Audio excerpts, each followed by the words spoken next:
सभी साथियों का सादर अभिवादन। स्वागत है द करियर में आप सभी मित्रों का। साथियों, आज की कक्षा में हम सभी लोग हिंदी की वर्ण व्यवस्था से संबंधित चर्चाएं करेंगे, जिसमें वर्ण माला क्या है, वर्ण कितने प्रकार के हैं, स्वर व्यंजन किसे कहते हैं, इत्यादि से संबंधित बातों का विस्तार पूर्वक अध्ययन किया जाएगा। आप शांति व्यवस्था बनाइए और कक्षा में अध्ययन कीजिए। आइए देखते हैं, वीडियो चालू करते हैं। हिंदी की वर्ण व्यवस्था। हिंदी की वर्ण व्यवस्था यानी वर्णों को एक व्यवस्थात्मक तरीके से उचित स्थान पर लिख देना, रख देना ही वर्ण व्यवस्था कहलाती है। यह ठीक उसी प्रकार से है जिस प्रकार से आप अपने घर के सारे सारी वस्तुओं को व्यवस्थात्मक तरीके से रखते हैं, ठीक ना। तो वर्ण व्यवस्था क्या है? वर्णों को व्यवस्थात्मक तरीके से उचित स्थान पर रख देना, लिख देना ही वर्ण व्यवस्था कहलाती है। इसके अंतर्गत हम लोग अध्ययन करेंगे सबसे पहले वर्णमाला की। वर्णमाला, वर्णमाला किसे कहते हैं इसके बारे में पहले जान लीजिए। एक शब्द है वर्ण, दूसरी शब्द है माला, यानी वर्णों की माला। देखिए, वर्ण माला का मतलब समूह होता है। क्या होता है? समूह होता है। वर्ण माला यानी वर्णों की माला या वर्णों का समूह, ठीक। इसकी परिभाषा हम इस प्रकार से लिखते हैं, वर्णों का व्यवस्थित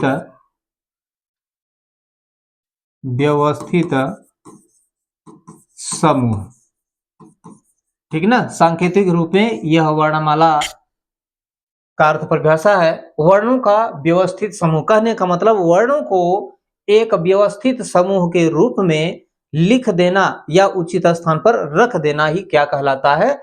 वर्णमाला कहलाता है, ठीक है। यह ठीक उसी प्रकार से है जिस प्रकार से हम बहुत से फूलों को एकत्रित करके एक एक पुष्प को एक सूत्र में, एक क्रम से गुथ करके एक माला तैयार करते हैं, उसी प्रकार से वर्णों को व्यवस्थित समूह, व्यवस्थित रूप दे देना ही क्या कहलाता है? वर्णमाला कहलाता है, ठीक है। यह किसी भी भाषा में लिखने के लिए प्रयुक्त होता है। भाषा संसार में लगभग 3000 से ऊपर है। हिंदी है, संस्कृत है, अंग्रेजी है, मलयालम, तेलुगु, कन्नड़, उर्दू, अरबी, फारसी, जो भी भाषाएं हैं, तो यह हर एक भाषाओं के लिए लागू होता है, ठीक है। तो यह वर्णमाला जो है वह किसी भी भाषा में लिखने के लिए प्रयुक्त किया जाता है।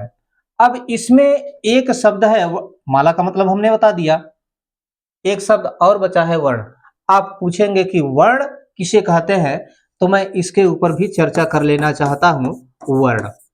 वर्ण किसे कहते हैं, ठीक है। स्वर एवं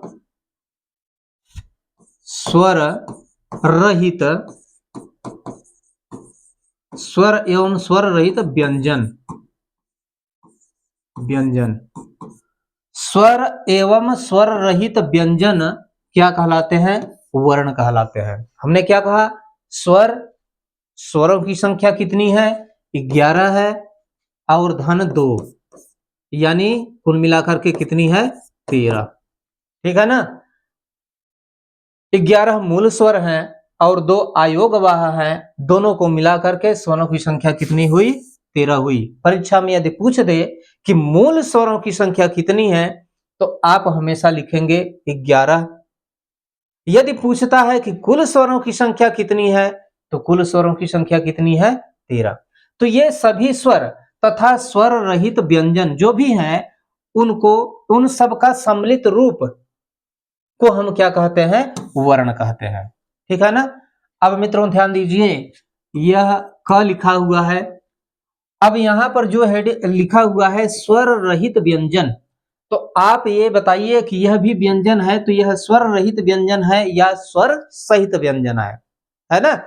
तो आप देखेंगे कि यह स्वर रहित नहीं बल्कि स्वर सहित है, स्वर सहित है। आप पूछेंगे कैसे, तो आप इस बात को भली भांति जानते हैं कि कोई भी वर्ण है, कोई भी व्यंजन है उसमें एक स्वर हमेशा सम्मिलित रहता है। कौन सा रहता है? अ रहता है। ठीक है ना? यानी क में से हम अ निकाल लिए तो क्या बचा? ये बचा। ठीक है ना? तो यह स्वर इसमें सम्मिलित है। तो यह अब इसमें से जब हम निकाल लिए, इसमें से जब हमने अ को निकाल लिया तो यह कौन सा व्यंजन कहलाएगा? ये वाला, यह स्वर रहित व्यंजन कहलाएगा। यह स्वर रहित व्यंजन है और यह स्वर सहित व्यंजन है, क्योंकि इसमें स्वर पहले से ही सम्मिलित है। ठीक ना? तो स्वर वर्ण किसे कहते हैं? स्वर तथा स्वर रहित जो भी व्यंजन है उसको हम क्या कहते हैं? वर्ण कहते हैं। ठीक ना? इसकी कुछ खास विशेषताएं होती है, जैसे कि यह भाषा की सबसे छोटी इकाई है। क्या? यह भाषा की सबसे छोटी इकाई है। कौन इकाई है? वर्ण। वर्ण भाषा की सबसे छोटी इकाई है। दूसरी बात, यह अखंड है। यह अखंड है। अखंड का मतलब क्या होता है?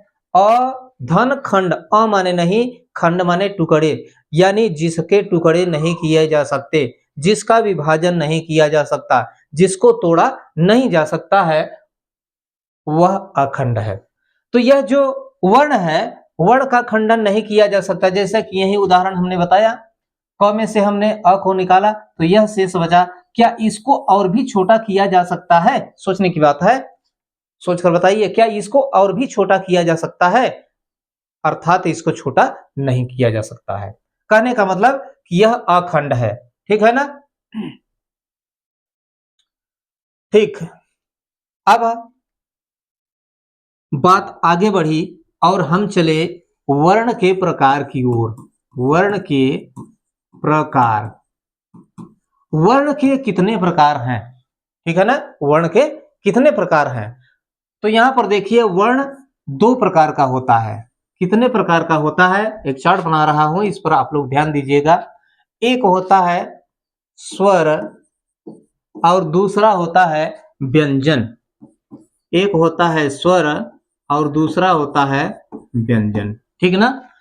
अब जो स्वर है, अभी स्वर किसे कहते हैं इसको थोड़ा सा आगे बताएंगे, पहले इसको देख लीजिए।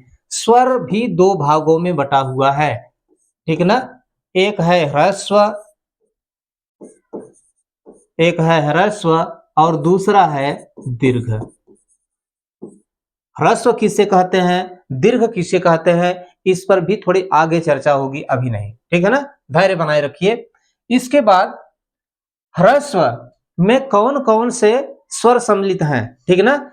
तो बता दे रहे हैं, अ, छोटी ई, छोटा उ और एक यह री। ये चार ह्रस्व स्वर हैं। ठीक ना? ये चार ह्रस्व स्वर है। इसके बाद दीर्घ स्वर बचता है। तो दीर्घ स्वर में कौन है? अ, आ, बड़ी ई, बड़ा उ, ए, ए, ओ, आओ। ये दीर्घ स्वर है। ठीक ना? तो कितने हो गए? चार इसकी संख्या हो गई और तीन और चार सात, सात इसकी संख्या हो गई। तो सात और चार कितने हुए? 11। यानी स्वरों की संख्या कितनी है? 11। मूल रूप से स्वरों की संख्या 11 है। अभी दो और बचे हुए हैं, उसकी भी चर्चा आगे ही की जाएगी। थोड़ा संकेत हम कर देना चाहते हैं। इतना तो आप लोग पढ़े होंगे, इसके साथ साथ यह भी आप लोग पढ़ते हैं, है ना? तो इन दोनों को कहा जाता है अयोगवाह। अयोगवाह। ठीक ना? बात समझ में आ गई? तो इनको मिलाकर के हमने पहले ही बताया है, संकेत किया है कि मूल रूप से स्वरों की संख्या 11 होती है और दो अयोगवाह होते हैं। कुल मिलाकर के संख्या कितनी होती है? 13 होती है। तो 7 और 4 11, 11 और 2 13, ये स्वरों की संख्या है। बात समझ में आ गई? ठीक। अब चलिए व्यंजन की ओर।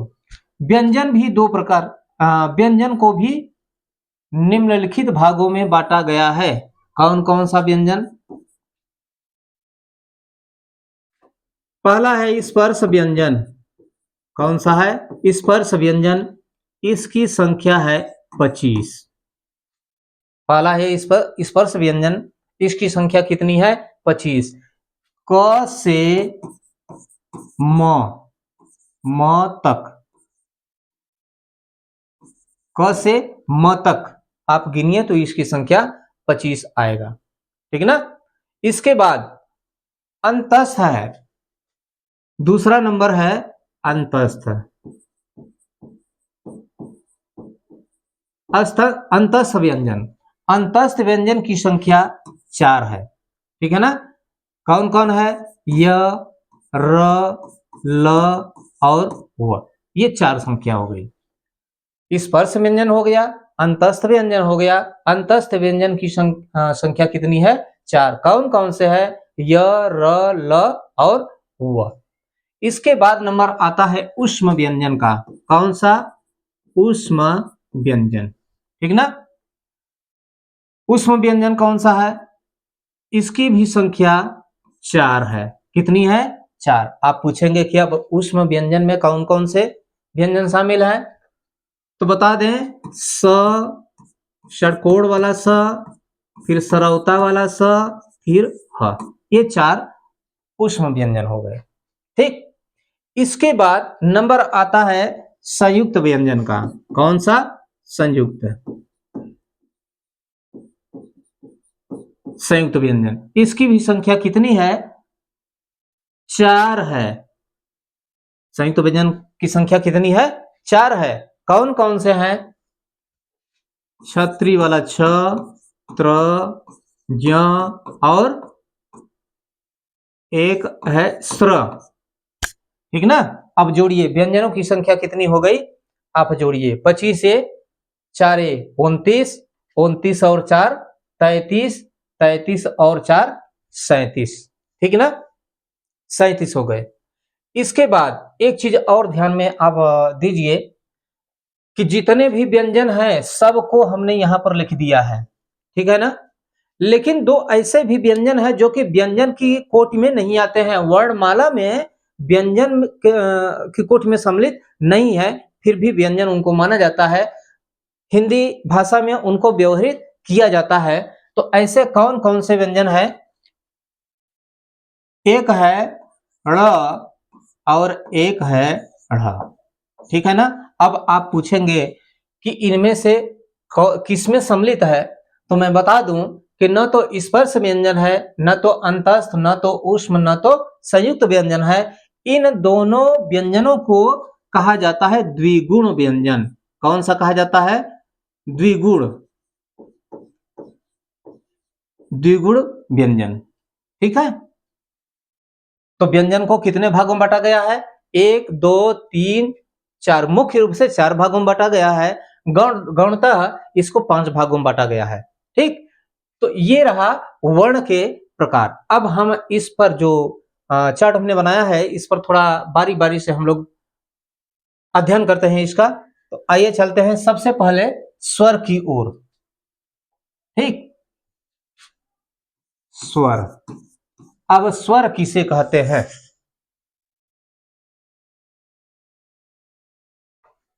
स्वर उन ध्वनियों को कहते हैं, स्वर उन ध्वनियों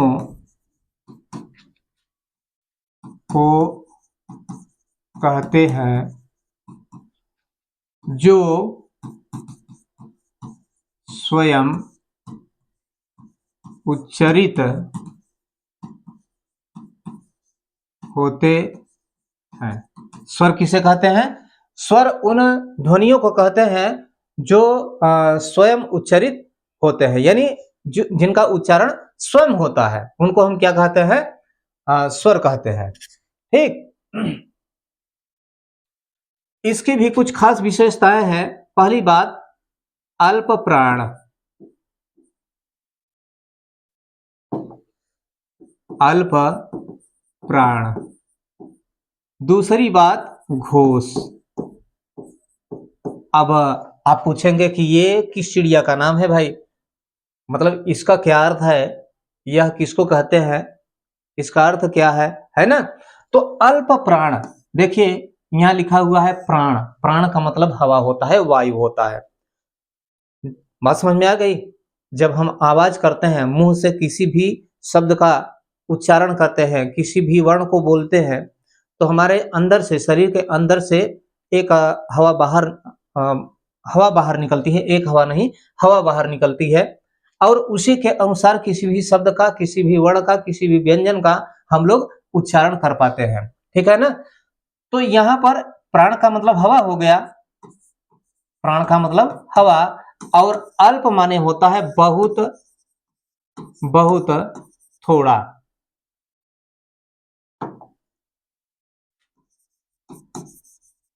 बहुत थोड़ा, बहुत छोटा, बहुत कम। अल्प का मतलब यह होता है, यानी किसी वर्ण का उच्चारण करते समय, किसी शब्द का उच्चारण करते समय जब हवा बहुत थोड़ा सा अंदर से बाहर की ओर निकलता है, तो उसे हम अल्प प्राण कहते हैं। घोष का मतलब क्या होता है, घोषित होना, उच्चरित होना, उच्चरित होना, ठीक है। कहने का मतलब कि स्वर अल्प प्राण भी होता है और स्वर घोष भी होता है। स्वर कैसा होता है, अल्प प्राण होता है, और स्वर कैसा होता है, घोष भी होता है, यानी किसी भी स्वर का उच्चारण करते समय आवाज भी सुनाई देती है, हमारे मुंह से आवाज भी बाहर निकलता है, ठीक। इसके बाद एक बात और हम बता दें, स्वरों का एक निश्चित पहचान होता है, जिसको हम अपनी भाषा में व्यवहारिक रूप में क्या कहते हैं, मात्रा कहते हैं। क्या कहते हैं, मात्रा कहते हैं। स्वर का एक निश्चित पहचान, जिसे मात्रा कहते हैं, ठीक है ना। हमने क्या बताया, अपनी भाषा में हम लोग मात्रा कहते हैं, क्या कहते हैं, मात्रा कहते हैं, उसको व्यवहारिक करते हैं, लेकिन वास्तविकता कहीं इससे हटकर होती है। जो हम बताते हैं या जो हम बता रहे हैं वह सही है या गलत है, थोड़ा इसके ऊपर हम आगे चलकर अभी चर्चा करेंगे, तब आपको क्लियर होगा कि क्या यह बात सही लिखा हुआ है, जिसको हम लोग सही मानते हैं, ठीक है ना। तो स्वर का एक निश्चित पहचान होता है, जिसे हम मात्रा कहते हैं। जैसे आ का मात्रा एक खड़ी पाई, छोटी की मात्रा पीछे पाई ऊपर उड़ाई, बड़ी की मात्रा आगे पाई ऊपर उड़ाई। हम यही पढ़ते हैं, यही पढ़ाते हैं, मतलब बच्चों को ऐसा, छोटे बच्चों को ऐसा पढ़ा करके सिखाया जाता है, ठीक है ना। तो ये क्या है, इसका पहचान है ना।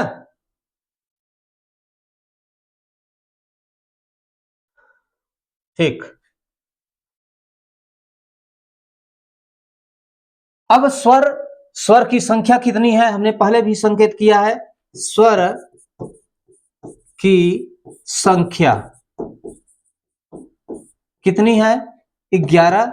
मूल स्वर, मूल स्वर, मूल स्वर 11 होते हैं, प्लस 2 अयोगवाह, अयोगवाह, ठीक ना। मूल स्वर कितने होते हैं, 11 होते हैं, और 2 अयोगवाह, दोनों को मिलाकर कितने होते हैं, कुल टोटल 13। स्वर की संख्या टोटल कितनी होती है, 13। यह बात समझ में आ गई, यह भी बात समझ में आ गई, लेकिन हो सकता है कि यह बात आपको समझ में ना आई हो, है ना। तो थोड़ा हम इस पर भी विचार कर लें, इसको भी देख लें, इसका मतलब क्या है, ठीक है ना। और ये जो मात्रा बताए हैं बारी बारी से सब उसी प्रकार से होते हैं, इसको बताने की आवश्यकता नहीं है, इसको आप लोग जानते हैं। क्या पढ़ना है, अयोगवाह, ठीक। क्या पढ़ना है, अयोगवाह, ठीक है ना। अयोगवाह किसे कहते हैं? अर्थात अ माने क्या होता है? नहीं। अ माने क्या होता है? नहीं। अर्थात कहने का मतलब कि जो योग का वहन न करे उसे हम अयोगवाह कहते हैं, ठीक ना। जो योग का वहन न करे उसे हम क्या कहते हैं? अयोगवाह कहते हैं। अब देखिए, इसको थोड़ा ध्यान से देखिए। हमने कहा जो योग का वहन न करे, तो जो यहां पर जो का मतलब कौन? क्या कोई चिड़िया, कोई मनुष्य, कोई पक्षी, कोई जीव, कोई जंतु, जानवर? इनमें से कुछ भी नहीं। इसका मतलब वर्ण, ठीक ना। इसका मतलब वर्ण। कहने का मतलब कि जो वर्ण जो वर्ण जो वर्ण योग का वहन न करे उसको हम क्या कहते हैं? अयोगवाह। इसको विस्तृत रूप में इस प्रकार भी कह सकते हैं कि जो वर्ण न तो स्वर का और न ही व्यंजन के योग का वहन करे। जो वर्ण न तो स्वर का यानी स्वर का भी वहन न करे और किसका? व्यंजन का, ना, योग का वहन करे, उसे अयोगवाह कहते हैं। अयोगवाह कहते हैं। बात समझ में आ गई? जो वर्ण न तो स्वर का वहन करे और न ही व्यंजन का वहन करे, वह क्या कहलाता है? अयोगवाह कहलाता है। फिर भी भाषा में इनका महत्वपूर्ण योगदान होता है, ठीक ना। भाषा में इनका क्या होता है? महत्वपूर्ण योगदान होता है, ठीक। अच्छा, अब आपके मन में प्रश्न उत्पन्न हो रहा होगा कि अयोगवाह की परिभाषा भी हमने पढ़ लिया, तो वह कौन सा वर्ण है? वर्ण की चर्चा की गई है, वर्ण की चर्चा चल रही है, तो कौन सा वर्ण है जो अयोगवाह की श्रेणी में आता है? तो इसके लिए आप को मैं बता दूं कि यह दो प्रकार का होता है। दो प्रकार का होता है। कौन दो प्रकार का होता है? अयोगवाह। अयोगवाह कितने प्रकार का होता है? दो प्रकार का होता है। एक तो होता है क अनुस्वार। क्या होता है? अनुस्वार, ठीक। दो प्रकार का होता है। कौन? अयोगवाह। पहला है अनुस्वार। अब अनुस्वार किसको कहते हैं? तो इसके लिए देख लीजिए, अनु माने होता है पीछे भी होता है या बाद में होता है, ठीक ना। स्वार माने स्वर के,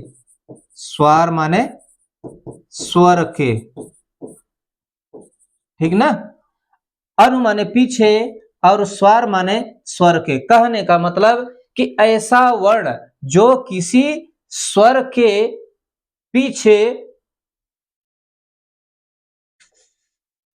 पीछे किंतु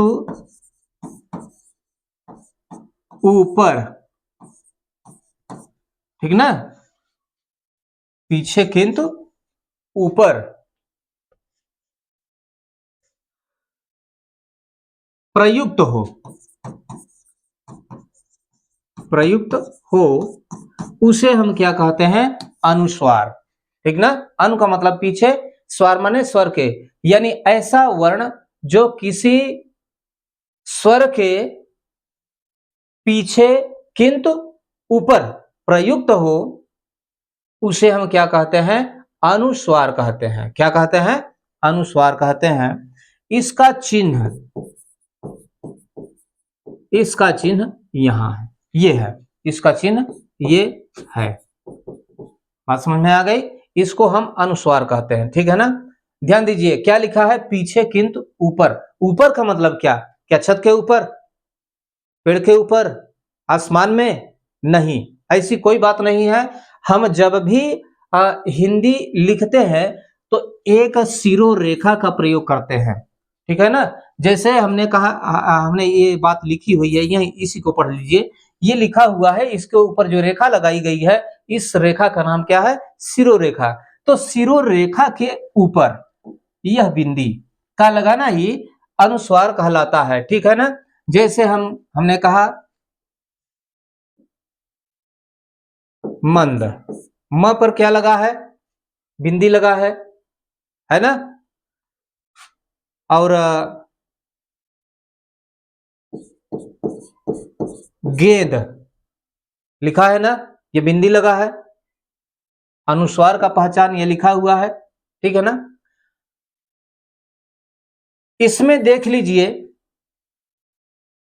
म के ऊपर जो बिंदी लगी है, यदि इसको हम ध्यान से देखें तो इसमें यह, हम लोग जो पढ़ते हैं अंक की मात्रा, ऊपर एक बिंदी यह लगा हुआ है। कहने का मतलब यह क्या है, अनुस्वार है, अनुस्वार, ठीक ना।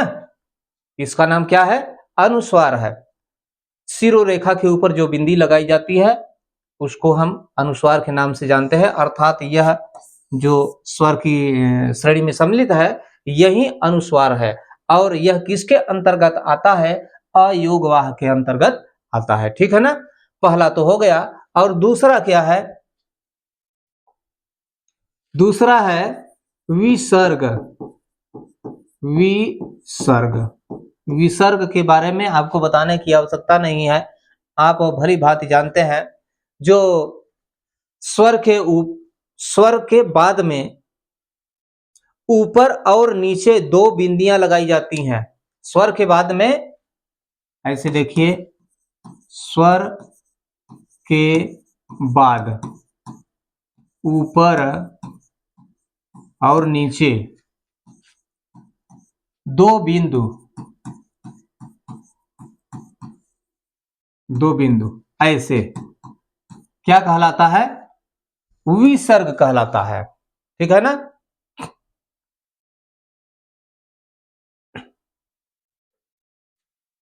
स्वर के बाद ऊपर और नीचे दो बिंदु जो लगाया जाता है उसको हम क्या कहते हैं, विसर्ग कहते हैं। इसका संबंध संस्कृत भाषा से होता है। इसका संबंध क्या होता है, संस्कृत भाषा से होता है। जब इसका हम उच्चारण करते हैं तो इसको हम ह के रूप में प्रयुक्त करते हैं, है ना। जैसे यहाँ पर लिखा हुआ है अ त, इसके बाद दो बिंदी, इसको जब भी पढ़ना होगा तो हम लोग क्या कहेंगे, अतः, है ना। राम लिखा है, राम लिखा है, इसमें दो बिंदी लगा दिए तो क्या होगा, रामा होगा, है ना। श्याम पर दो बिंदी लगा दिए तो क्या हो गया, श्यामा होगा। तो यह क्या है, विसर्ग। यानी अब इसमें भी देख लीजिए, त के बाद दो बिंदी लगाई गई है ना। तो इसमें ये सम्मिलित है ना। मूल स्वर में यह भी सम्मिलित नहीं है। यह किसमें सम्मिलित है, अयोगवाह में। अयोगवाह में भी क्या है, विसर्ग है ना। अयोगवाह में क्या है, विसर्ग है, ठीक। बात समझ में आ गई, यह है विसर्ग। तो कुल मिलाकर के स्वर की संख्या कितनी हो गई, 11 मूल स्वर और धन 2 अयोगवाह। अयोगवाह में भी एक है क्या,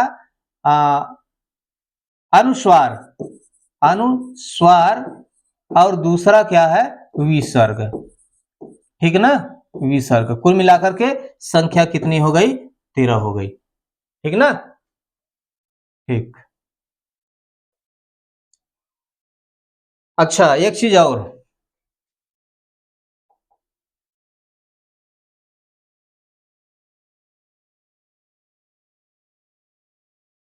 एक और भी शब्द है अनुनासिक। क्या है, अनुनासिक। इसके पहले आप एक बात भली भांति जान लीजिए, जितने भी स्वर हमने बताया उसके विषय में आप भली भांति जानते हैं। और एक भी ऐसा भी स्वर है जिनको हम लोग स्वर मानते हैं और उसका हिंदी भाषा में प्रयोग भी करते हैं, फिर भी वह हिंदी भाषा की श्रेणी में क्या कहते हैं, स्वर की श्रेणी में सम्मिलित नहीं है। तो क्या है, वह अनुनासिक है।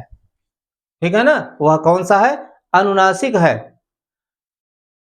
यह न तो स्वर है, यह न तो स्वर है मतलब स्वर में यह सम्मिलित नहीं है, और साथ ही साथ न तो व्यंजन है, व्यंजन न तो व्यंजन है, अ से लेकर अह तक उसमें कहीं भी सम्मिलित नहीं है। अभी बता रहे हैं इसका वो जो पहचान होता है। ठीक है ना, जो व्यंजन है क से लेकर ज तक उनमें भी यह सम्मिलित नहीं है। यह न तो स्वर है और न तो व्यंजन है, फिर भी हमारी हिंदी भाषा में व्यवहित किया जाता है, यानी व्यवहार में लाया जाता है। ठीक, और जब व्यवहार में लाया जाता है तो इसे स्वर की श्रेणी में रखा जाता है, स्वर की श्रेणी में रखा जाता है। ठीक है ना, यह न तो स्वर है न तो व्यंजन है, फिर भी इसे स्वर की श्रेणी में रखा जाता है। और इसका उच्चारण जो है नाक और मुंह दोनों से एक साथ होता है। ठीक है ना, इसका पहचान क्या है, शिरोरेखा के ऊपर चंद्र बिंदु, शिरोरेखा के ऊपर चंद्र बिंदु। यह न तो स्वर है न ही व्यंजन है, फिर भी इसे स्वर की श्रेणी में रखा जाता है और हमारी हिंदी भाषा में इसका खुलकर प्रयोग किया जाता है। ठीक है ना, इसकी विशेषता क्या है, इसका उच्चारण जब भी होता है तो हवा नाक और मुंह दोनों से बाहर निकलती है। जैसे हमने कहा हंसना, हंसना। ठीक है ना, चंद्र बिंदु लगा है ना। इसके बाद सांस, उंगली,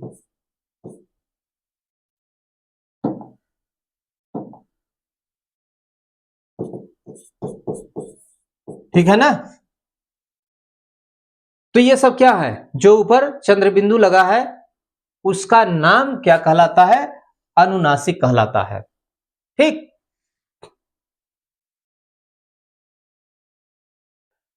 एक बात और हमेशा ध्यान रखेंगे, इसी से संबंधित, इससे संबंधित, मान लीजिए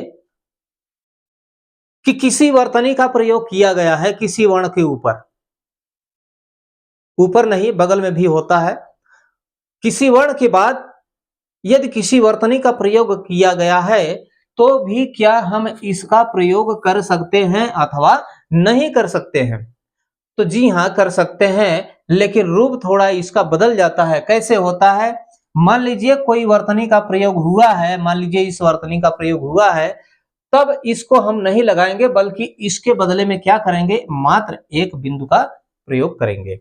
जैसे मान लीजिए लिखा है गेंद, गेंद लिखा है ना, तो अब इस पर इसका प्रयोग हम नहीं करेंगे बल्कि इसके स्थान पर, यदि इसको लगाना है तो इसके स्थान पर हम क्या करेंगे, मात्र एक बिंदी लगाएंगे। ठीक है ना, यही इसका नियम है। मैं लिखा है, इसके बाद भी हम इसका प्रयोग नहीं करेंगे बल्कि इसके स्थान पर क्या करेंगे, एक बिंदी लगा देंगे। ठीक है ना, मैं, इस पर भी एक बिंदी लगाएंगे। तो यह जो इसका नियम है, इस नियम को आप लोग भली भांति अपने ध्यान में धारण कीजिएगा, कहीं आपको भूलने न पाए, बिसरने न पाए, अन्यथा आपका एक नंबर चला जाएगा। बहुत ही महत्वपूर्ण प्रश्न इसमें आपको उपलब्ध है जो कि परीक्षा में पूछ सकता है। ठीक है ना, पहली बात प्रश्न में पूछ सकता है कि जो अनुनासिक है वह क्या